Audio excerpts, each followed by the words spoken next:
যারা একেবারেই চিতই পিঠা তৈরি করতে পারে না তাদের জন্য আজকের এই রেসিপি। এই পদ্ধতিতে চিতই পিঠা তৈরি করলে চিতই পিঠা হবে সুপার সফট এবং স্পঞ্জি।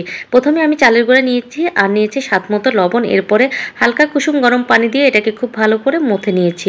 ওই তো 10 মিনিট মতো মথে নিলেই হয়ে যাবে। এরপরে এর মধ্যে আমি দিয়ে দেবো 1 চা চামচ পরিমাণ বেকিং পাউডার। বেকিং পাউডার দিয়ে খুব ভালো করে মিশিয়ে নিয়ে এর মধ্যে দিয়ে দেবো কুসুম গরম পানি এবং একটা পাতলা ব্যাটার তৈরি করে নেব। এরপরে এই ব্যাটারটা একদিনের জন্য আমি নর্মাল ফ্রিজে রেখে দিব।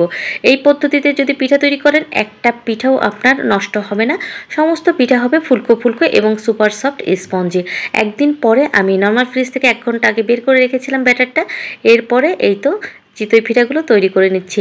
এতটা পারফেক্ট হবে মাশাআল্লাহ, আপনারা দেখে মুগ্ধ হয়ে যাবেন। একেবারেই চিতই পিঠা তৈরি করতে পারেন না, আজকের রেসিপিটা তাদের জন্য কিন্তু বেস্ট।